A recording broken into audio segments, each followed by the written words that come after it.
Hai para jombloan dan jomblowati, para generasi muda yang suka galau, dan para rakyat biasa yang sukanya senang-senang. Apa kabar kalian hari ini? Saya doakan semoga kalian dalam keadaan sehat walafiat dan dikaruniai rezeki yang melimpah ruah.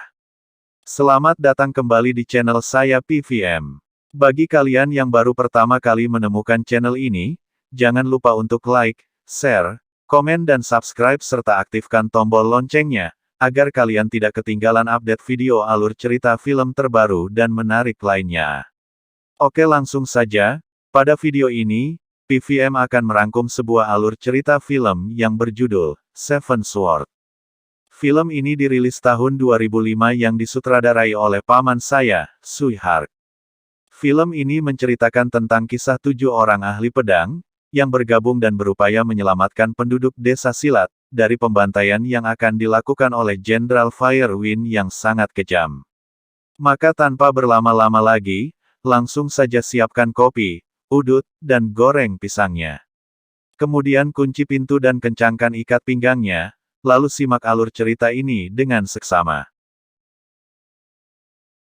Di awal film diperlihatkan sebuah kota yang porak-poranda dan semua rakyatnya dibantai dengan kejam oleh sekelompok prajurit bernama Firewind. Kota itu adalah kota Yi, di mana semua penduduknya dibantai dan disiksa sampai mati atas persetujuan dari kerajaan. Kerajaan saat itu mengeluarkan maklumat, bahwa rakyat dilarang untuk melakukan latihan seni bela diri dan memiliki senjata tajam, tak ada yang bisa meringankan hukuman mereka, selain dari kematian. Ini sebenarnya bertujuan agar kerajaan tersebut terbebas dari bahaya pemberontakan. Barang siapa yang melanggar dan terbukti melakukannya dinyatakan telah melanggar hukum, dan pantas untuk mati. Kesempatan itulah yang dimanfaatkan oleh Jenderal Firewind, untuk menumpuk kekayaannya. Karena setiap orang yang mati dibunuhnya, maka ia akan mendapat bayaran sebesar 300 perak per kepala. Semakin ahli seseorang tersebut, maka bayarannya juga akan semakin tinggi pula. Dari setiap orang yang mati mereka bunuh, akan diberi tanda pengenal dengan memasangkan plakat di setiap mayatnya. Dan singkat cerita, pada saat itu ada seseorang yang nekat dan berhasil mencuri plakat-plakat itu dari semua mayat yang telah dibunuh. Menyadari akan hal itu, akhirnya para prajurit Firewind marah dan berusaha mengejarnya, namun pencuri itu dapat meloloskan diri. Scene kemudian berpindah ke tempat lain, di mana terlihat seorang gadis imut sedang asik bermain seruling. Dia adalah Yuan Ying atau Ying. Tiba-tiba seorang berpenampilan aneh menghadang jalannya, lalu bertanya, apakah Ying melihat seorang laki-laki melarikan diri ke arah sana? Ying hanya diam, ia tidak mau menjawabnya dan malah hendak berlalu pergi meninggalkan orang aneh itu. Namun hal itu membuat orang aneh itu murka, lalu menangkap dan menyiksa Ying. Beruntung kemudian seorang laki-laki tua menolongnya hingga ia bisa selamat dan penjahat itu mati.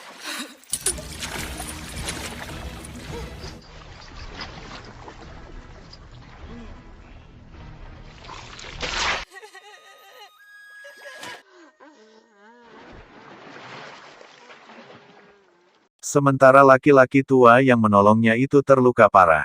Merasa berutang nyawa, Ying kemudian membawa laki-laki tua itu ke desanya, yaitu desa Silat, dan laki-laki itu bernama Fu. Di desa Silat, warga desa berkerumun melihat kedatangan Ying yang tergesa-gesa, lalu mereka bersama-sama berusaha mengobati Fu. Saat itulah Fu dapat kesempatan untuk menyampaikan kepada semua orang, bahwa prajurit Firewind sebentar lagi akan datang menyerang desa Silat. Mereka akan membunuh semua orang tanpa terkecuali di desa Silat, karena terobsesi bayaran yang sangat fantastis. Fu menyarankan agar orang-orang di desa Silat segera pergi menyelamatkan diri.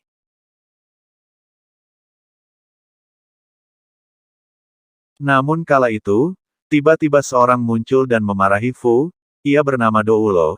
Ia mengaku sangat mengenal Fu dan mengatakan bahwa Fu pernah menyiksanya di Departemen Hukum 20 tahun yang lalu. Katanya Fu adalah algojo yang telah membunuh para pahlawan revolusioner, dan sedangkan Firewind adalah bawahan Fu.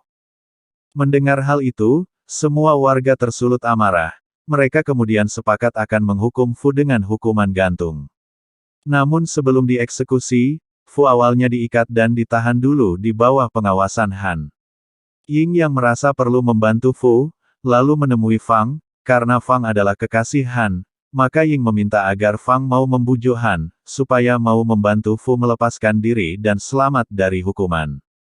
Han akhirnya setuju, bahkan dia juga ikut pergi bersama dengan Ying mengantar Fu menuju Gunung Surga, dengan menggunakan kereta agar tidak diketahui oleh warga desa.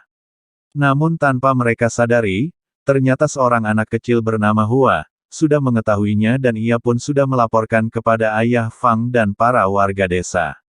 Akibatnya Fang dijatuhi hukuman gantung.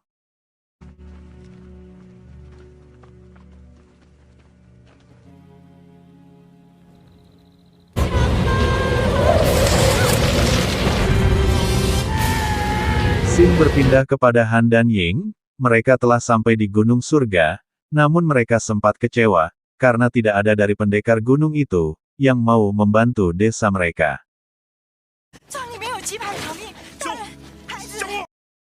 Tapi, seketika mereka hendak pergi meninggalkan gunung itu, lalu sang guru pendekar gunung itu berubah pikiran.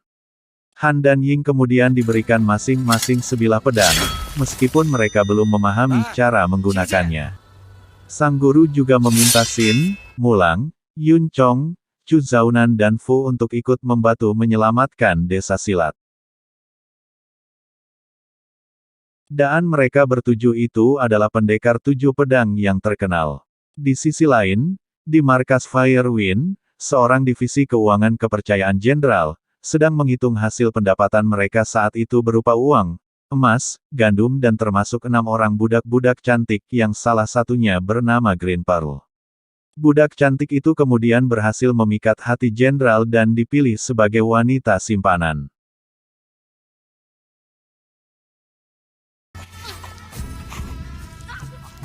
Jenderal Firewind kemudian mengumumkan, bahwa ia harus menaikkan tarif, agar lebih cepat meraih kekayaan dan menambah target baru, agar semakin banyak orang yang mereka bunuh, maka semakin banyak pula harta yang dapat mereka kumpulkan.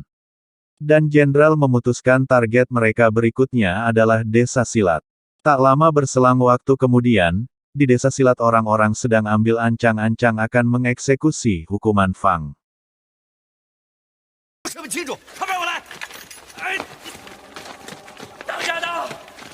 Namun tiba-tiba salah seorang warga memberitahukan, bahwa desa mereka sudah diserang dan dikepung oleh prajurit Firewind. Dan terlihat desa saat itu menjadi kacau, para warga banyak yang dibunuh, sementara ketua desa bersama Fang berhasil mereka kepung di sebuah rumah. Namun ketika prajurit Firewind itu hendak menangkap mereka, tiba-tiba Ying dan Han beserta pendekar tujuh pedang lainnya datang membantu. Dengan sangat mudah tujuh pedang mengalahkan para prajurit yang kemampuannya tidak seberapa itu. Desa kemudian kembali aman untuk sementara waktu, dan tujuh pedang yakin bahwa Jenderal Firewind tidak akan tinggal diam, dia pasti akan datang lagi menyerang, oleh sebab itu, tujuh pedang membuat ide dan kesepakatan baru. Keesokan harinya, di markas Firewind, sang jenderal marah-marah mengetahui kekalahan anak buahnya dan mengetahui bahwa Fu yang sudah membantu desa silat. Kemudian ia berencana akan kembali melakukan penyerangan ke desa silat saat itu juga, namun seorang prajurit memberitahukan bahwa saat itu, Fu sudah berada di markas mereka. Jenderal kemudian keluar menemui Fu untuk bernegosiasi, sementara Xin tengah meracuni kuda dan melepaskan para perempuan tawanan. Mulang melawan para prajurit dan penjaga. Lalu Yun Chong menghancurkan gudang anggur, sementara Chu bertempur melawan dan berhasil membunuh Kualo, kemudian menyelamatkan dan membawa Green Pearl, budak cantik simpanan Jenderal Firewind. Tak lama, menyadari akan kekalahan untuk yang kedua kalinya serta juga kehilangan wanitanya, Jenderal bertambah marah. Ia segera memerintahkan prajuritnya untuk menyerang desa silat saat itu juga, namun lagi-lagi, seorang menjawab bahwa semua kuda mereka sudah diracuni hingga tidak bisa melakukan penyerangan.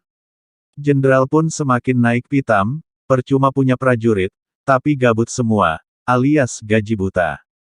Akhirnya dengan kepala batu dan hatinya yang keras, jenderal itu tetap nekat pergi dan sampai di desa silat, Tapi sayang 1000 kali sayang, mereka hanya mendapati desa silat dalam keadaan kosong. Di tempat lain, kala itu warga desa silat sudah di perjalanan jauh meninggalkan desa, mereka akan mengungsi ke sebuah tempat yang aman, namun di tengah perjalanan mereka mencium ada penyusup dan mata-mata di antara mereka, yang sengaja meninggalkan jejak agar mudah ditemukan oleh prajurit Firewind. Tak hanya sampai di situ, kejadian aneh pun terjadi. Saat warga sedang asik beristirahat santai bak di pantai, tiba-tiba saja Fang kejang-kejang karena keracunan, rupanya ada seseorang yang sudah meracuni sumber air tempat peristirahatan mereka. Ying bersama warga desa lain berprasangka buruk kepada Green Pearl, karena hanya dia satu-satunya orang asing, namun Chu yang sudah terpikat hatinya sama gadis cantik itu, tetap yakin bahwa Green Pearl bukanlah pelakunya. Kemudian 7 pedang pun membuat ide. Mereka sepakat untuk melepaskan semua kuda mereka dan lalu bersembunyi di dalam gua, untuk dapat mengungkap mata-mata serta mengalihkan perhatian Firewind. Singkat cerita, pada suatu ketika, Chu bersama Green Pearl diam-diam mendatangi markas Firewind. Mereka berniat akan mengambil harta hasil jerahan Firewind, namun naasnya karena kurang pertimbangan, akhirnya Chu tertangkap dan pedangnya berhasil dirampas oleh Jenderal Firewind, sedangkan Green Pearl terluka parah dan tewas saat ia sampai di goa persembunyian. Fu bersama dengan 5 pendekar 7 pedang lainnya yang mengetahui hal itu, kemudian sepakat akan membebaskan Chu, lalu mendatangi markas Firewind.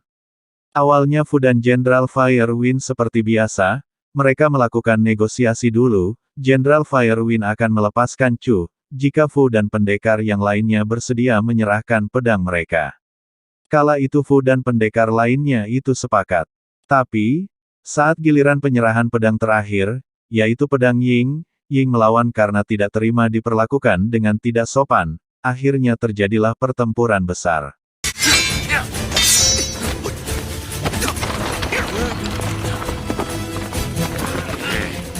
Terlihat Jenderal Firewind sendiri bertempur melawan Yun Chong, menggunakan pedang milik Chu dan kemudian Chu yang sudah bebas, datang membantu Yun Chong. Ia meminta Yun Chong untuk mundur saja, karena dia yang akan menyelesaikan pertarungan itu, dan akan mengambil kembali pedang miliknya. Jenderal Firewind yang punya akal licik, sengaja membawa pertempuran ke ruangan yang sempit dan penuh bahan peledak.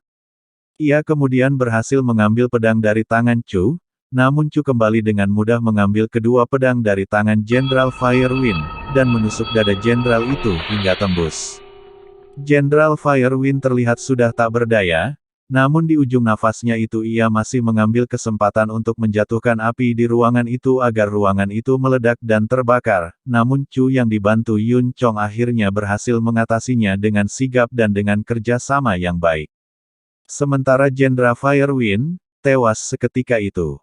Sin pindah ke goa persembunyian, seorang pengkhianat telah keluar dan menyalakan api sebagai kode yang dikirimkan untuk prajurit Firewind, kemudian ia membantai para penduduk satu persatu di dalam goa. Dan diketahui bahwa pengkhianat itu adalah Doulo. Fang nyaris saja dibunuh oleh Doulo, beruntung ada Hua yang berhasil memancing perhatian Doulo, hingga Fang tanpa sengaja berhasil memukul tepat di kepala Doulo, hingga ia tewas. Namun akibat dari itu, Fang menjadi histeris, ia bertingkah seperti orang kesetanan, beruntung saat itu, Han sudah datang dan mampu membuat Fang menjadi tenang. Sin kembali ke 7 pedang yang menyadari bahwa Jenderal Firewind memang telah mati, namun maklumat kerajaan masih akan berpengaruh. Maka mereka sepakat untuk melanjutkan perjalanan dan segera menghentikan maklumat tersebut. Pada akhir film terlihat 6 orang pendekar melangkah pergi lebih dulu, kemudian disusul oleh Han dari belakang, hingga mereka kembali bergabung menjadi Seven Sword. Film pun berakhir.